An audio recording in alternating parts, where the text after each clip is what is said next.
Hey everyone, and welcome back to another Tesla weekly video for today. I hope you're all having a wonderful weekend so far. So we need to talk about Tesla. I've been seeing some posts saying, oh, why isn't Tesla at $500? Tesla hasn't done anything in the last 4 years, in the last 3 years, yet the business itself has grown quite nicely. So we'll start with that, and then of course we'll pivot to the usual stuff we do in Tesla Weekly, numbers out of China, Europe, and some other aspects of the Tesla business that you might have missed throughout the week. So, like I said, the last 3 years, Tesla stock is actually down 9.7%. Of course, if we look at the last 5 years, that's going even before 2020, so we got that huge rise, we're still up over 1,300%.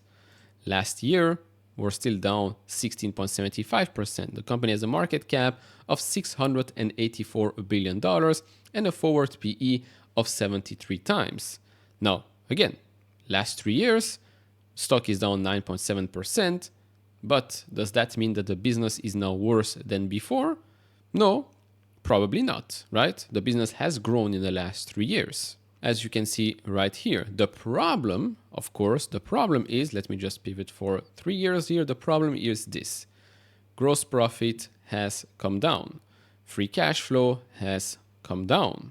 And to be honest, if we look at forward PE, EV to EBITDA, price to sales, price to free cash flow, price earnings to growth, most of them are close to the 3-year mean, if not more expensive, right? Price to free cash flow, of course, huge jump. This is the last 12 months. Of course, in the next coming quarters, things will change.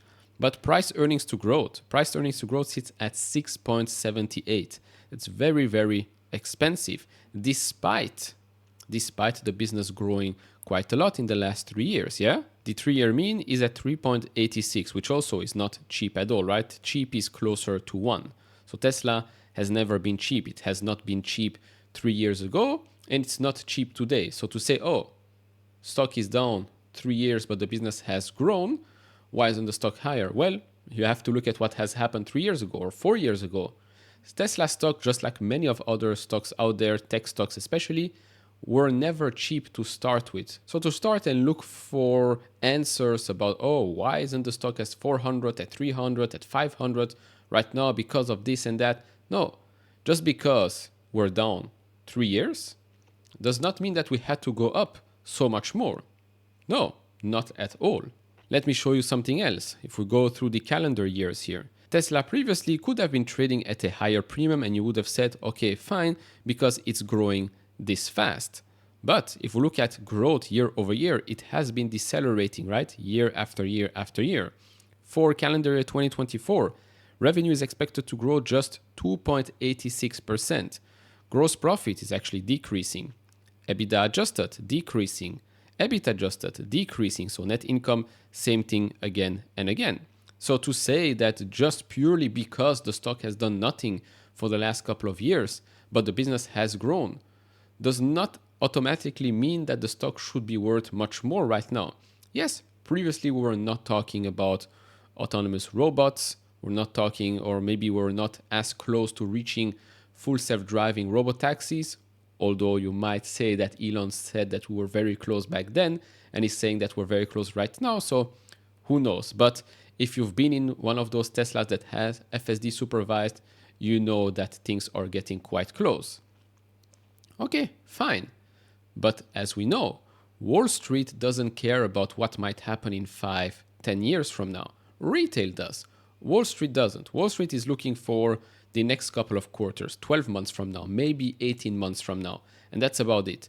And it's all about margins going up, seeing a bottoming, more free cash flow, selling more cars, energy doing much better than expected as well. So they're paying attention a bit more to the energy part of the business. So that's what the market wants right now. And the market thinks that right now $200 and something for Tesla is okay, is not cheap, but we'll give them that. And I think that's quite fair. And I'm a big Tesla bull. It's my number one position in my portfolio. But even I know to admit that Tesla has no business being near $500 today. If we have bottomed, if margins are expanding, if free cash flow is going up again, if we're selling more cars, new models coming out next year is going to be a big hit, etc., etc. If all of that, then yes, then you will see the stock go up. But until then, don't dream, don't smoke the hopium, because we're not going to get near $500 anytime soon. Sorry, but that's just the hard truth. Anyways, before continuing, if you enjoy this type of videos, leave it a thumbs up, subscribe if not, we really appreciate that. If you want to support me even further, do check out the link down in the description and in the pinned comment with the top 10 best stocks to buy now, or go to fool.com/couchinvestor. Thank you very much. So to start off, as always, here are the Tesla weekly China insured numbers that came in at 14,200, meaning we're still down 1.8% year over year. You might say, oh, isn't that worse than last week? Correct. But if you look at week 34, you can see that week 34 in 2023 was a pretty strong week. And after that, it decreased quite a lot. Of course, Model 3 refresh. This year, I do think that we're going to see red candles that are going to be above those 2023 numbers. And so I expect the year-to-date performance to become positive sooner rather than later. Then continuing the trend here, the best-selling luxury car in China for the third consecutive week was, again, Tesla. If we look at the best-selling EVs in the first half of 2024, in China, it's the Tesla Model Y. In Europe, it's the Tesla Model Y. In USA, it's the Tesla Model Y. The number 2 in China is the BYD Seagull. The number 2 in Europe is the Tesla Model 3. And the number 2 in the United States is the Tesla Model 3 as well. Not bad, right? Then, with regards to China retail car sales from January to July, number 2 spot here is for the Tesla Model Y, small improvement year over year. The Tesla Model 3 did drop quite something year over year, which you can find it right here.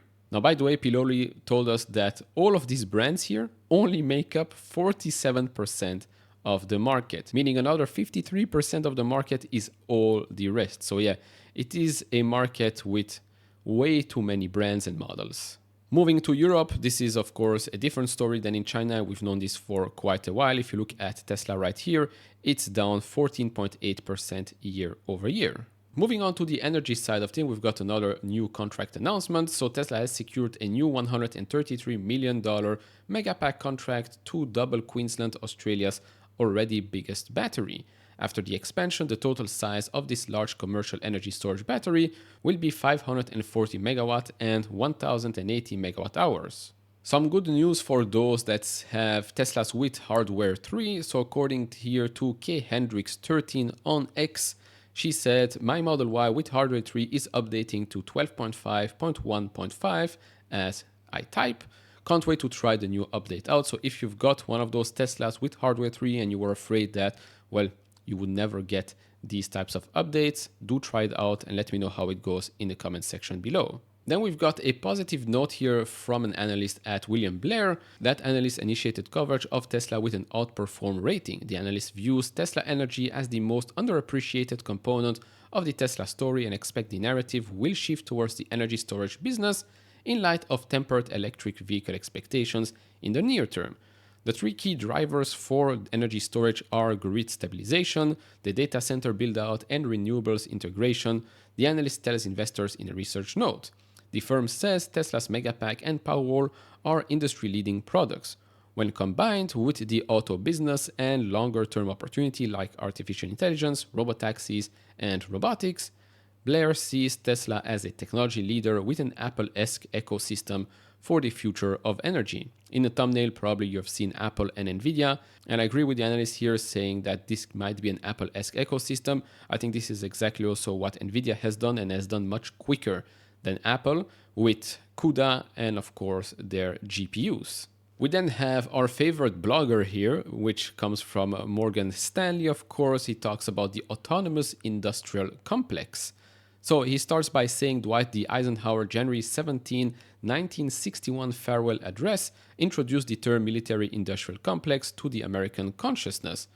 He recommends reading the entire address or listen to it on YouTube. He then talks about a couple of topics here, a few pity thoughts and topics that may have surface area with Tesla that we look forward to developing further with our valued clients in the months ahead. He then talks about bots. He talks about, I believe this is the Committee of Foreign Investment in the United States. He talks about aircraft and boats, the arsenal of autonomy as well. You can pause the screen if you want to read it all. Moving on to some rumors. And these are rumors, so take it with a grain of salt. This comes from a post that has been translated. So it says here, Tesla plans to deliver 2 versions of the Model Y next year, including the 7-seater version. Now, China's supply chain sources are now confirming that the Model Y Juniper release date is indeed set for the first quarter of 2025. Like with the Project Highland, has never really been officially named Highland, right? It's only the Model 3 refresh. So again, Juniper here might be a code name that somebody has found in code, file, whatever. So again, take it with a grain of salt, but this is what we know. The Juniper refresh was supposed to appear next quarter, but Tesla prioritized other projects this year, such as the Cybertruck and the 4680 battery production ramp and the Robotaxi announcement.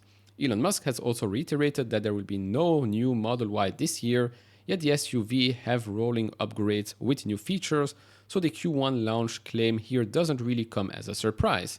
This means that by April next year, Tesla will have launched a new Model Y with fresher design, streamlined interior, and new batteries.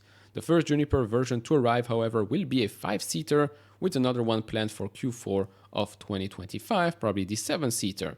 And again, remember, we are going to be using the existing lines for new models starting next year. So yeah, it could make sense. I truly hope we're also going to be announcing a compact vehicle, right? Because that's what we're all waiting for. But a refreshed Model Y is also very, very welcome. And of course, if all of that happens in 2025, then 2025 can and will be the year of reacceleration for Tesla. 2024 has been a year of planning for the future, margins getting hit, slow growth, etc., etc.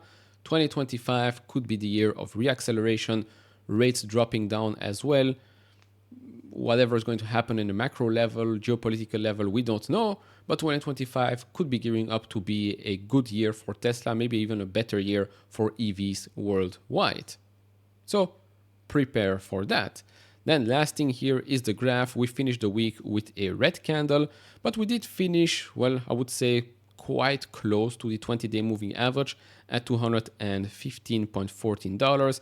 The 50-day one sits at $212, and the 200-day one sits at $205.9, which we did dip under, but we finished above that. We also finished above that downtrend line, which has started back here in November of 2021. So as long as we stay above that, I think we should be quite okay. RSI is pretty neutral. So overall, that's about it. The video was supposed to be basically a reality check for all of us Tesla bulls.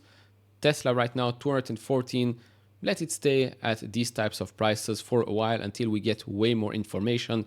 Next earnings report, plus we also have that 10/10 event, although the real impact of that event, I think we're only going to see 12, maybe even 24 months from that event. Yes, I don't think we're going to see real revenues or profits from anything Robotaxi anytime soon. Let's be honest. Did we really think that we were going to see something in 2024, 2025 when it comes to Robotaxis? I don't think so. But Cybertruck ramping up, new model launches 2025, Tesla Semi late 2025, maybe Optimus work in factories, and then potentially really Robotaxi launch could all happen in the next 18 months, 24 months or so. That's quite exciting, but as I said at the start of this video, Wall Street doesn't care about the long-term future, or at least most of Wall Street. They care about what will happen quarter by quarter or in the next 12 months or so. So that's about it for me in this video. Do share your thoughts down in the comment section below. Like, subscribe, do all of that, and I'll see you all in the next one. Bye-bye.